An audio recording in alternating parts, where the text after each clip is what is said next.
Hello guys, welcome back. +1 അപേക്ഷയുമായിട്ട് ബന്ധപ്പെട്ട് വളരെ പ്രധാനപ്പെട്ട കുറച്ച് കാര്യങ്ങളാണ് നമ്മളിപ്പോൾ ഡിസ്കസ് ചെയ്യുന്നത്. മെയ് 16-ാം തീയതി, അതായത് നാളെ മുതൽ വിദ്യാർത്ഥികൾക്ക് +1 അപേക്ഷ കൊടുക്കാം. ഞാൻ പറയുന്നു ആരും തിരക്ക് പിടിച്ച് പെട്ടെന്ന് തന്നെ അപേക്ഷ കൊടുക്കണം എന്ന് വിചാരിച്ചിട്ട് അപേക്ഷ കൊടുക്കേണ്ട ആവശ്യമില്ല. മെയ് 25-ാം തീയതി വൈകിട്ട് 5 മണി വരെ സമയമുണ്ട്. വീണ്ടും ഡേറ്റ് എക്സ്റ്റെൻഡ് ചെയ്യാനും സാധ്യതയുണ്ട്. അപ്പം അതുകൊണ്ട് തന്നെ തിരക്ക് പിടിച്ച് അപേക്ഷ കൊടുത്തു കഴിഞ്ഞാൽ സ്കൂൾ മാറിപ്പോയാലോ, കോഴ്സ് മാറിപ്പോയാലോ, ഇനി അതല്ല കാറ്റഗറി മാറിയാലോ, ജില്ല മാറിയാലോ, പിന്നീട് നിങ്ങൾക്ക് എഡിറ്റ് ചെയ്യാനുള്ള ഒരു അവസരം നിങ്ങൾക്ക് ഈ ഡേറ്റിൻ്റെ ഉള്ളിൽ കിട്ടില്ല. അപ്പോൾ അപേക്ഷ കൊടുത്ത് ഫൈനൽ കൺഫർമേഷൻ എന്ന ഒരു ഓപ്ഷൻ ഏറ്റവും അവസാന ഭാഗത്ത് വരും.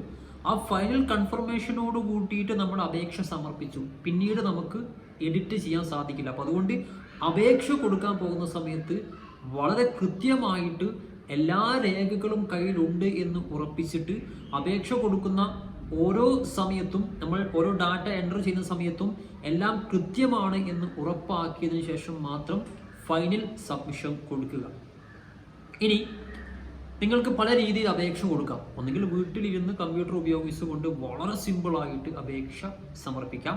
അതെങ്ങനെയാണ് കൊടുക്കേണ്ടത് എന്ന് കാറ്റലോഗ് നമ്മുടെ വെബ്സൈറ്റിൽ നൽകിയിട്ടുണ്ട്.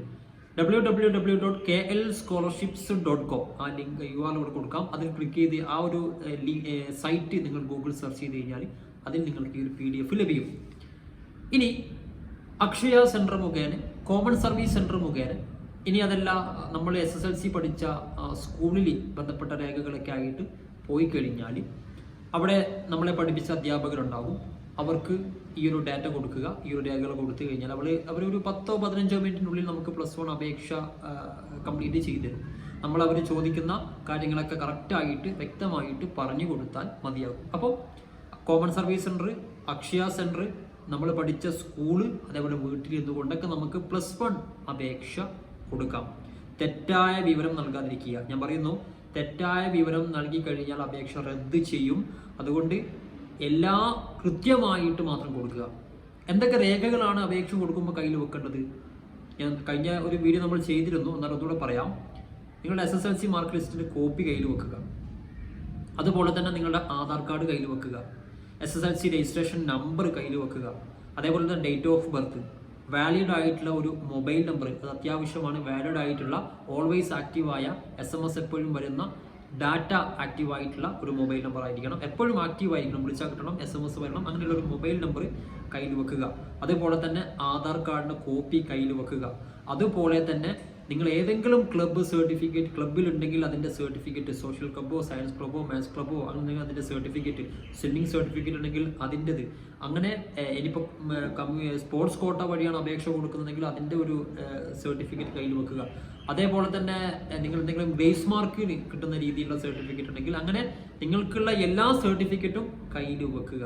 ഈ രേഖകളൊക്കെ ആയിട്ടാണ് നിങ്ങൾ അപേക്ഷ കൊടുക്കാൻ വേണ്ടിയിട്ട് പോകേണ്ടത്. അല്ലാതെ നേറ്റിവിറ്റി, ഇൻകം, കമ്മ്യൂണിറ്റീൻ്റെ ഒന്നും ആവശ്യം ഇപ്പം ഇല്ല. അപ്പം ഇത്രയും രേഖകളുമായിട്ട് നിങ്ങൾ പഠിച്ച സ്കൂളിൽ പോയിട്ട് അപേക്ഷ കൊടുക്കുക. അപേക്ഷ കൊടുത്തു കഴിഞ്ഞാൽ, അപേക്ഷയ്ക്ക് നമ്മൾ സമർപ്പിച്ചു കഴിഞ്ഞാൽ നമുക്ക് അവിടെ നിന്ന് തന്നെ ഒരു ആപ്ലിക്കേഷൻ ID-യും ഒരു പാസ്വേഡും തരും. ഒരിക്കലും ഈ ആപ്ലിക്കേഷൻ ID-യും പാസ്വേഡും മറന്നു പോകാൻ പാടില്ല. കിട്ടിയ ഉടനെ തന്നെ ഒന്നുകിൽ മൊബൈൽ ഫോണിൽ എവിടെയെങ്കിലും നോട്ട് ചെയ്ത് വെക്കുക, മറന്നു പോകാത്ത എവിടെയെങ്കിലും നോട്ട് ചെയ്ത് വെക്കുക. കാരണം ഈ ആപ്ലിക്കേഷൻ ID-യും ഈ പാസ്വേഡും ഉപയോഗിച്ചുകൊണ്ടാണ് നമ്മൾ പിന്നീട് നമുക്ക് ഏതെങ്കിലും സ്കൂളിലേക്ക് അഡ്മിഷൻ കിട്ടിയിട്ടുണ്ടോ എന്ന് പരിശോധിക്കുന്നത്. അപ്പോൾ അതുകൊണ്ട് നമ്മൾ അപേക്ഷ കൊടുത്തതിന് ശേഷം നമുക്ക് അവിടെ നിന്ന് തരുന്ന ആപ്ലിക്കേഷൻ ID, പാസ്വേഡ് ഇനി തന്നിട്ടില്ലെങ്കിൽ നിർബന്ധമായിട്ടും അപേക്ഷ കൊടുത്ത ഉടനെ തന്നെ അത് ചോദിച്ച് വാങ്ങണം. ചില സ്ഥാപനങ്ങളിലൊക്കെ, കമ്പ്യൂട്ടർ സെൻ്ററുകളിലൊക്കെ തിരക്ക് കൊണ്ട് ചിലപ്പോൾ കിട്ടി എന്ന് വരില്ല. അവർ ചിലപ്പോൾ അപ്പം തന്നെ നമ്മുടെ ആപ്ലിക്കേഷന് പുറത്ത് നോട്ട് ചെയ്ത് തരും. ഇനി അങ്ങനെ തന്നിട്ടില്ലെങ്കിലാണ് പറഞ്ഞത്, ആപ്ലിക്കേഷൻ ID-യും പാസ്വേഡും നിർബന്ധമായിട്ടും നമ്മൾ എവിടെയെങ്കിലും നോട്ട് ചെയ്ത് വെക്കണം. ഇത് ഉപയോഗിച്ചുകൊണ്ട് നമുക്ക് അലോട്ട്മെൻറ്റിൽ ഏതെങ്കിലും സ്കൂളിൽ അഡ്മിഷൻ കിട്ടിയിട്ടുണ്ടോ എന്ന് പരിശോധിക്കാൻ സാധിക്കുകയുള്ളൂ. ഇത്രയും കാര്യങ്ങളാണ് നമ്മൾ അപേക്ഷ കൊടുക്കാൻ പോകുന്ന സമയത്ത് ശ്രദ്ധിക്കേണ്ടത്. ആപ്ലിക്കേഷൻ ID-യും പാസ്വേഡും കിട്ടിക്കഴിഞ്ഞാൽ നിങ്ങൾക്ക് നേരെ വീട്ടിലേക്ക് വരാം. ഈ ആപ്ലിക്കേഷൻ നമ്മൾ സമർപ്പിച്ച അപേക്ഷ പ്രിന്റ് ഔട്ട് എവിടെയും കൊണ്ടുപോയി കൊടുക്കേണ്ട ആവശ്യമൊന്നുമില്ല. ഓൺലൈനായിട്ട് അപേക്ഷ കൊടുത്തു കഴിഞ്ഞാൽ നേരെ വീട്ടിലേക്ക് വരാം. ആപ്ലിക്കേഷൻ ഐഡിയും പാസ്വേഡും എന്ത് ചെയ്യുക, എവിടെയെങ്കിലും നോട്ട് ചെയ്ത് വെക്കുക. പിന്നീട് അലോട്ട്മെന്റ് സമയത്താണ് ഈ ഫസ്റ്റ് അലോട്ട്മെന്റ് സമയത്താണ് നമ്മൾ ഇത് ആവശ്യമായിട്ടുള്ളത്. അതേപോലെ ട്രയൽ അലോട്ട്മെന്റ് അതിന് മുമ്പായിട്ട് വരും. നമ്മുടെ അപേക്ഷയിൽ എന്തെങ്കിലും തെറ്റുകളുണ്ടോ, എന്തെങ്കിലും എഡിറ്റ് ചെയ്യേണ്ട ആവശ്യമുണ്ടോ, എഡിറ്റ് ചെയ്യാനുണ്ടെങ്കിൽ അത് എഡിറ്റ് ചെയ്യാനും ഒക്കെ ഉള്ള ഒരു അവസരം ഈ ട്രയൽ അലോട്ട്മെന്റിലൂടെ നമുക്ക് ലഭിക്കും. അതായത് ഫസ്റ്റ് അലോട്ട്മെന്റിന് മുമ്പായിട്ട് ഒരു ട്രയൽ അലോട്ട്മെന്റ് വരും.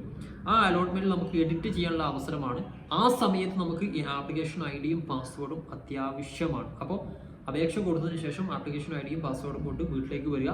അപേക്ഷ സമർപ്പിച്ചു കഴിഞ്ഞു, അതവിടെ കഴിഞ്ഞു. ഇനി നെക്സ്റ്റ് വീഡിയോയിൽ നമ്മൾ പറയാൻ പോകുന്നത്, അതായത് അടുത്ത വീഡിയോ നമ്മൾ എങ്ങനെയാണ് ഈ സ്കൂളുകൾ കൊടുക്കേണ്ടത്.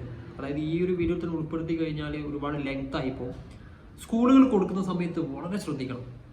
കോഴ്സുകൾ കൊടുക്കുന്ന സമയത്തും വളരെ ശ്രദ്ധിക്കണം. ഞാൻ ഈ പറയുന്ന രീതിയിൽ സ്കൂളുകളും കോഴ്സുകളും കൊടുത്തു കഴിഞ്ഞാൽ, അതായത് ബൈ ചാൻസ് മെത്തേഡ് എന്ന് പറയും, അങ്ങനെ കൊടുത്തു കഴിഞ്ഞാൽ നിങ്ങൾക്ക് അഡ്മിഷൻ കിട്ടും, ഉറപ്പാണ്. ഒരു 60 ഒരു 70% മുകളിലൊക്കെ ഉള്ള മാർക്കുള്ള കുട്ടികൾക്ക് എന്തായാലും ഈ പറയുന്ന രീതിയിൽ അഡ്മിഷൻ കിട്ടും. ഫുൾ A+ ലഭിച്ച കുട്ടികൾ പോലും ഞാൻ ഈ പറയുന്ന രീതിയിൽ എല്ലാ അപേക്ഷ കൊടുത്തതെങ്കിൽ നിങ്ങൾക്കും അഡ്മിഷൻ കിട്ടാനുള്ള സാധ്യതയും കുറയും. അപ്പോൾ അതുകൊണ്ട് ഞാൻ ഈ പറയുന്ന മെത്തേഡിൽ തന്നെ നിങ്ങൾ എന്ത് ചെയ്യണം, സ്കൂളുകളും കോഴ്സുകളും കൊടുക്കണം. അത് നെക്സ്റ്റ് വീഡിയോയിൽ പറയാം. സോ മാക്സിമം ഷെയർ ചെയ്ത് കൊടുക്കുക. എന്തെങ്കിലും സംശയം നിങ്ങൾ കമൻറ്റായി ടെക്സ്റ്റ് ചെയ്യുക. മറ്റു വീഡിയോ വഴി കാണാം. ബൈ.